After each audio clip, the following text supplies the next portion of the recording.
సాయిపల్లవి అంటే చాలా ఇష్టం, ఎందుకంటే తను మేకప్ వేసుకోదు. నేను షూటింగ్ ఇక్కడ మన ఇంటర్వ్యూ స్టార్ట్ చేసే ముందు మీరు మేకప్ వేసుకుంటారా మేడం అంటే నేను వేసుకున్నాను. నేను వేసుకోను, మామూలుగా కూడా వేసుకోను. ఎందుకంటే మేకప్ అంటే ఎందుకనంటే ఇప్పుడు అంతా మర్చిపోతున్నాం, మనం అంతా కలుషితం అయిపోతున్నాం. చాలా వరకు పబ్లిక్ కి ఇయే చేయాలి అవేర్నెస్ అనేది నేను అనుకుంటా. ఏమనుకుంటానంటే మనం ఉన్న స్థాయి ఇదే. నాకు కూడా ఉంది, లగ్జరీ నీడ్స్ ఉన్నాయి. ఇప్పుడు నేను కార్ వేసుకొని రావంటే వస్తారు, నేను రాను. ఎందుకు మనకి నా సొంత కార్ అయితే ఓకే, నేను గప్పాలు కొట్టచ్చు. నా సొంత కారే కానప్పుడు నాకు ఎందుకు ఈ లెవెల్ ఎందుకు? ఇప్పుడు నన్ను చూసి రేణుగోన వీడియోలు తీస్తుంది కాబట్టి, బగ్గ పైసలు వస్తున్నాయి కాబట్టి రేణుగోన కార్ లో వచ్చిందని ఇంకొక 10 మంది వీడియోలు చేస్తారు. అది కరెక్ట్ కాదు. అది అది అందుకనే నేను అట్లా చెయ్యను. ఇప్పుడు ఈ చీర ఉంది, ఇది 100 రూపాయల చీర. 100 రూపాయలు 100 రూపాయల చీర.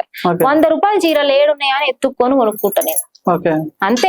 పిసినార్తనం అనుకోవచ్చా లేకుంటే? పిసినార్తనం కాదు, మన బతికేంది, మన లైఫ్ ఏంది అంతవరకే.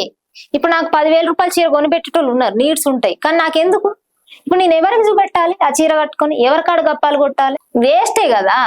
ఇప్పుడు ఇవన్నీ చేస్తాం, లగ్జరీ కార్ లో తిరుగుతా. ఇప్పుడు నేను అనుకున్నట్టుగా నేను ఇక్కడ కార్ లో వస్తా, ఓ 10,000 రూపాయల చీర కట్టుకొని వస్తా. అదే ఇంటర్వ్యూగా జరిగేది, అదే కదా. ఇంకేమైనా జరిగిద్దా? ముఖానికి ఇంత పెయింట్ వేసుకుంటా. అదే ఇంటర్వ్యూ జరిగితే ఏం జరిగింది? అదే ఇంటర్వ్యూ జరుగుతుంది. ఒకవేళ నిజంగానే చచ్చిపోయిన రోజు ఏమన్నా పోనీ ఇంటర్వ్యూలు ఇవన్నీ గుర్తు పెట్టుకుని ఏమన్నా బంగారు పాడలే తీసుకొని బొంద పెడతారా, కాల పెడతారంటే అది లేదు కదా. ఎవడు ఈడ పుట్టినోడు ఈడనే చావాలి. ఈ లగ్జరీ వ్యవహారాలు జనాలకి నేర్పడం తప్ప నుంచి ఇంకొక ఉద్దేశం లేదు. ఇన్ఫ్లుయెన్సర్ గా, యూట్యూబర్ గా నేను ఒకటి నేర్పిస్తున్నా. నేను కట్టేది 100 రూపాయల చీరే, ఏమైనా 30 రూపాయలు గాజులు వేసుకున్నా.